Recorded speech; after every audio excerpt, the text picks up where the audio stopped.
नमस्कार, प्रकाशन उत्तराखंड के लिए देहरादून से मैं अनिल रावत। आज हम बात कर रहे हैं राहुल गांधी की, जो एक भारत जोड़ो यात्रा शुरू करी जिन्होंने, और लगभग वो आधी यात्रा पूरी कर चुके हैं। वो यात्रा करीब 3,500 किलोमीटर की यात्रा है, लेकिन हम बात करेंगे उत्तराखंड के परिप्रेक्ष्य में। तो आज हमारे साथ है सूर्यकांत धस्माना, जो कि कांग्रेस के वरिष्ठ उपाध्यक्ष हैं। सर, ये भारत जोड़ो यात्रा का उत्तराखंड को लेकर क्या फ़र्क पड़ेगा, उत्तराखंड की राजनीति को लेकर?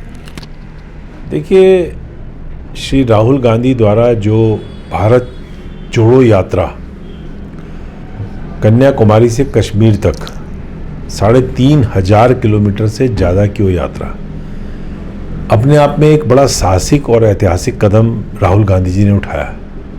वो इसलिए उठाया कि देश में जो वर्तमान में परिस्थितियां विद्यमान हैं, देश हमारा विभिन्न धर्मों का, विभिन्न जातियों का, विभिन्न भाषाओं का, विभिन्न पहनावे, विभिन्न खान पान, हमारी जो सोशलॉजी है, हमारे जो सामाजिक ताना बाना है, वो विभिन्नता है। और विभिन्नता में एकता हमारा सबसे बड़ा, हमारी ताकत जो है वो अनेकता में एकता, विभिन्नताओं में एकता। अलग अलग धर्म, अलग अलग जाति, अलग अलग भाषा, अलग अलग प्रांत, अलग अलग पहनावे, अलग अलग खान पान, अलग अलग शक्ल सूरत, लेकिन उसके बाद भी भारत एक, ये हमारी सबसे बड़ी ताकत है।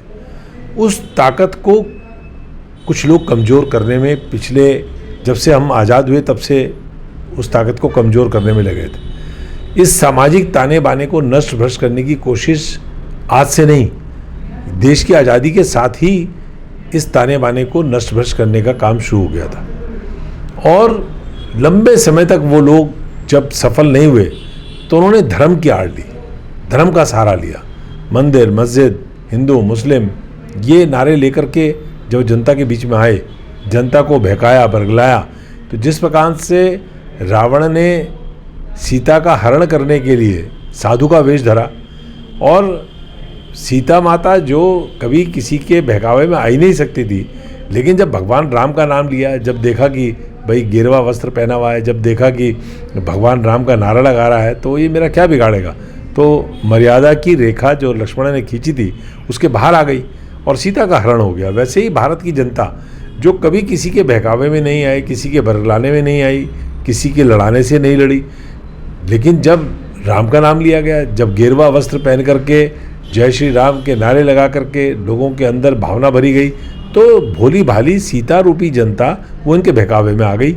और आज देश की जो हालत है वो आप देख रहे हैं। देश में बेरोजगारी, देश में महंगाई, देश में ठप पड़ा हुआ विकास, देश में शिक्षा का हाल, देश में स्वास्थ्य का हाल, देश की जीडीपी, देश में डॉलर के मुकाबले रुपए की कीमत, ये सारे विषय जो आज आपके सामने हैं, ये देन उसी की है कि धर्म का सहारा लेकर के, लोगों को आपस में लड़ा करके, धर्म की अफीम का घोटा पिला करके जिस प्रकार से लोगों को बहकाने का काम किया गया, लोग बहक गए। आज जब नफ़रतें अपने चरम पर हैं, मॉब लिंचिंग से लेकर के और तमाम तरह की घटनाएं, आपस में विवाद की, आपस में तनाव की, आपस में भेदभाव की, वो देश में इतनी बढ़ गई। तो ऐसे में, क्योंकि कांग्रेस इस देश की आत्मा है, इस देश के आज़ादी के आंदोलन से लेकर के और आज़ादी के बाद इस देश के नवनिर्माण, उसमें कांग्रेस की जो भूमिका है, तो कांग्रेस की हमेशा ये जिम्मेदारी रहेगी कि इस देश की जो अनेकता में एकता का सिद्धांत है, विभिन्नताओं में एकता का सिद्धांत है, उसको हम अक्षुण्ण रखें, उसको हम जीवित रखें। राहुल गांधी जी ने उसी भावना के तहत ये भारत जोड़ो यात्रा, तोड़ो तोड़ो नफरत, आपस में वैमनस्य, उसके खिलाफ जोड़ो, लोगों को आपस में प्रेम भाव से लोगों को बांध के पूरे देश के विकास के लिए काम करो। इसके लिए कन्याकुमारी से कश्मीर तक की यात्रा, ऐतिहासिक यात्रा शुरू करी। दक्षिण भारत में आपने देखा कि जितना ज़बरदस्त समर्थन राहुल गांधी जी को मिला, केरला हो, तमिलनाडु हो, तेलंगाना हो, अब महाराष्ट्र हो, सब जगह लाखों लोगों का हुजूम राहुल गांधी के साथ चल रहा है।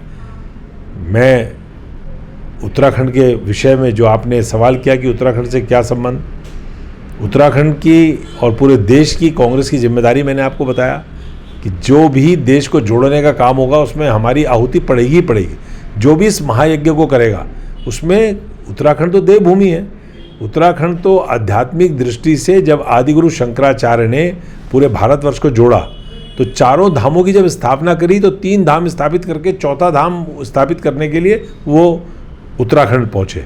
और बद्री का आश्रम, केदारनाथ, जहाँ उनकी समाधि है आदिगुरु शंकराचार्य की, तो आध्यात्मिक रूप से भारतवर्ष को जोड़ने का काम। जब गुरु गोविंद सिंह जी ने तपस्या करी हेमकुंड साहिब में, उन्होंने भी आदिगुरु शंकराचार्य के बाद गुरु गोविंद सिंह हुए, जिन्होंने उत्तराखंड के महत्व को समझा और पटना साहिब में जन्म लिया, कर्म भूमि पंजाब को बनाया, तपस्थली उनकी हमारे उत्तराखंड में हेमकुंड साहब और नांदेड़ साहब में उन्होंने शरीर त्यागा। तो उत्तराखंड का महत्व हर समय, उत्तराखंड का देवभूमि का महत्व रहा है। तो राहुल गांधी जब इतना बड़ा महायज्ञ देश को जोड़ने का कर रहे हैं, लोगों के अंदर जो नफरतें हैं उनको समाप्त करने के लिए एक पदयात्रा कर रहे हैं, लोगों में आपस में भेदभाव खत्म हो, भाईचारा बढ़े, प्रेम बढ़े, देश का विकास हो, इसके लिए इतना बड़ा जब महायज्ञ कर रहे हैं तो उत्तराखंड की उस महायज्ञ में आहुति पड़ना जरूरी है। इसलिए उत्तराखंड प्रदेश कांग्रेस कमेटी ने ये तय किया कि हम पूरा एक सप्ताह, पहला एक चरण हम पहले कर चुके, जब राहुल गांधी ने यात्रा शुरू करी उस समय भी हमने एक चरण इस यात्रा का किया, और अब दूसरे चरण में एक सप्ताह हम फिर उनके इस यात्रा की सफलता की कामना के लिए, उनकी यात्रा की सफलता के लिए सद्भावना व्यक्त करने के लिए, समर्थन व्यक्त करने के लिए 14 नवंबर से और 19 नवंबर, ये 2 तारीख भी हिंदुस्तान की बड़ी ऐतिहासिक तारीख है। 14 नवंबर चाचा नेहरू का जन्मदिन, इस देश के प्रथम प्रधानमंत्री जिन्होंने इस देश के विकास की आधारशिला रखी, और 19 नवंबर श्रीमती इंदिरा गांधी जिन्होंने इस देश के सबसे बड़े दुश्मन पाकिस्तान के 2 टुकड़े कर दिए, जिन्होंने इस देश के अंदर पेवी पस खत्म किया, जिन्होंने इस देश के अंदर बैंकों का राष्ट्रीयकरण किया, जिन्होंने इस देश के अंदर गरीबी हटाओ का नारा दिया, जिन्होंने इस देश के अंदर हरित क्रांति का नारा दिया, उन इंदिरा गांधी के जन्म दिवस तक एक सप्ताह हमने ये तय किया था कि हम मनाएंगे। और साथ ही राज्य के जो तमाम विषय हमने इस पूरे भारतीय जनता पार्टी के 6 साल के कार्यकाल में, और विशेष तौर पे जब नई सरकार 22 में बनी इनकी, उसके बाद जो इस प्रदेश के अंदर तमाम घटनाएं हुई, अंकिता भंडारी का बहुत बड़ा मसला है। अंकिता भंडारी 19 साल की वो बेचारी कन्या जो अपने परिवार को आर्थिक रूप से मदद करने के लिए उसने एक रिसोर्ट में नौकरी करी, और उस नौकरी के दौरान जो उसको कुकृत्य करने के लिए, जो उसको गलत काम कराने के लिए जिसके ऊपर दबाव बनाया गया, अनैतिक काम करने के लिए जो उसके ऊपर दबाव बनाया गया, उस दबाव को जब उसने नहीं स्वीकार किया तो उसकी हत्या कर दी गई। एक वीआईपी आने वाला था, उसको एक्स्ट्रा सर्विसेज उपलब्ध कराने की बात अंकिता भंडारी और उसके एक मित्र के चैट में सामने आई, लेकिन आज तक उस वीआईपी का नाम सरकार बता नहीं पाई। उल्टा जो सबूत अंकिता भंडारी की हत्या से जुड़े हुए थे, उन सबूतों को मिटाने के लिए बुलडोजर चला दिया गया जहाँ वो रहती थी। उस फैक्ट्री में आग लगा दी गई जो उस पूरे प्रकरण का एक बहुत बड़ा सबूत था। ये सारी बातें, इसके अलावा यूके SSSC उसमें जो भर्ती घोटाला हुआ, उसमें जो हाकम सिंह है, उस हाकम सिंह के हाकिम कौन थे आज तक ये सरकार नहीं बता पाई। उसकी हमने मांग करी थी कि हाई कोर्ट के सिटिंग जज की निगरानी में CBI की जांच हो, वो आज तक नहीं हुई।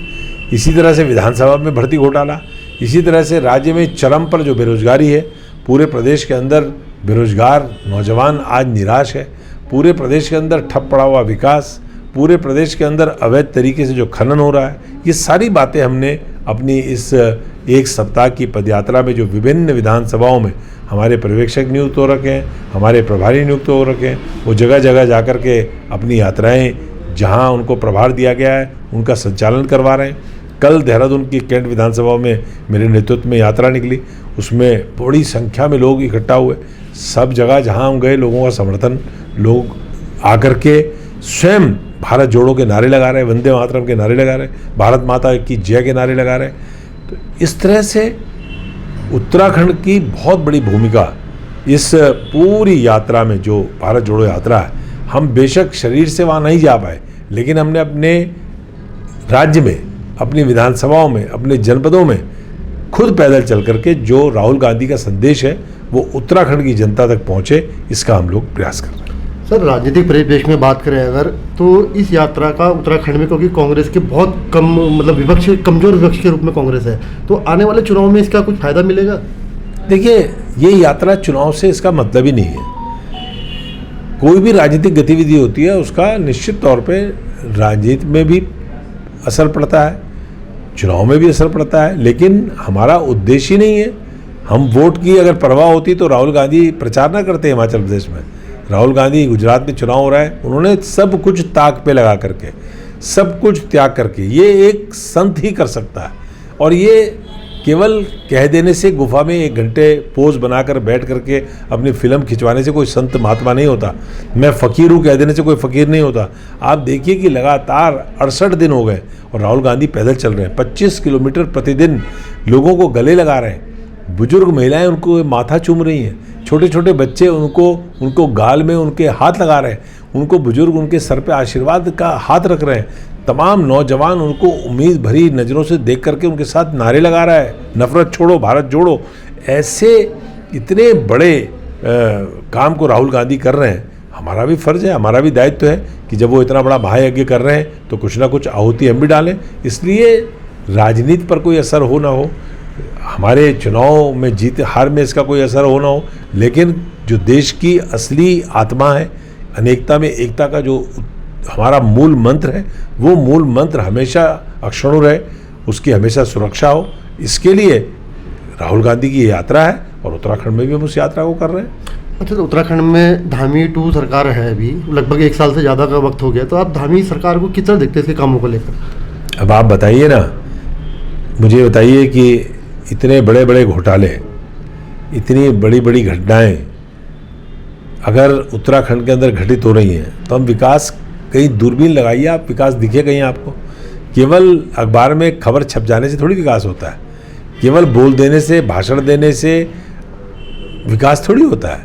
विकास तो तब नज़र आता है। स्मार्ट सिटी का आप देखिए, उत्तराखंड की जो राजधानी देहरादून है, ये लिफाफा है और लिफाफे से मजमून का पता लग जाता है कि क्या अंदर है। ये पूरे के पूरे उत्तराखंड का चित्रण करता है देहरादून की जो स्मार्ट सिटी है। देहरादून की स्मार्ट सिटी के नाम पे अरबों रुपए का घोटाला हो गया। 1500 करोड़ रुपए का एक प्रोजेक्ट, पूरा देहरादून खुदा पड़ा है। पूरे देहरादून की मुख्य रोड, चाहे वो राजपुर रोड हो, चाहे वो सुभाष रोड हो, चाहे वो एसी रोड हो, ये वो रोड है जहाँ रोज़ वीआईपी चलते हैं। इन सड़कों का हाल देख करके आप उत्तराखंड, देहरादून की अन्य जो आंतरिक सड़कें हैं या अन्य सड़कें हैं उनका अंदाज़ा लगा सकते हो। आप मेहुवाला चले जाओ, आप कारगी चले जाओ, आप शास्त्री नगर चले जाओ, आप डीएल रोड चले जाओ, आप आर्यनगर चले जाओ, आप राजपुर रोड चले जाओ, आप सालावाला चले जाओ, आप विजय कॉलोनी चले जाओ। मैं कितनी सड़कें गिनाऊँ, मुझे तो एक एक देहरादून का गली, एक एक नुक्कड़, एक एक सड़क याद है। पूरा देहरादून खुदा पड़ा है। देहरादून में रोज़ आए दिन एक्सीडेंट खुदी हुई सड़कों के कारण होते हैं। सीवर का बुरा हाल है। एडीबी से अरबों खरबों रुपया खर्च हुआ, जेएनएनयूआरएम से अरबों खरबों रुपए खर्च हुआ, लेकिन वो जो सीवर लाइन पड़ी थी वो चौक पड़ी है, वो कमीशन ही नहीं हो पाई। एसटीपी प्लांट आज तक कमीशन ही नहीं हो पाए। देहरादून के अंदर ड्रेनेज प्लान आज तक बन ही नहीं पाया। देहरादून के अंदर पीने के पानी की जो स्कैर्सिटी है, पीने के पानी की जो कमी है, उस कमी को ये सरकार दूर ही नहीं कर पाई। तो मैं कहाँ विकास की बात करूँ? कौन से विकास आपको दिख रहा है? तो जो सीएम मुख्यमंत्री है पुष्कर सिंह धामी, जो विकास की बात कर रहे हैं कि हमने ये विकास किया, वो कौन से विकास गिनाना चाह रहे हैं अपने? मैं समझता हूँ कि इस मामले में तो बीजेपी का कोई भी छोटे से लेकर बड़ा नेता तक, सरकार का कोई मंत्री से लेकर मुख्यमंत्री तक, उसके साथ मैं डिबेट करने को तैयार हूँ।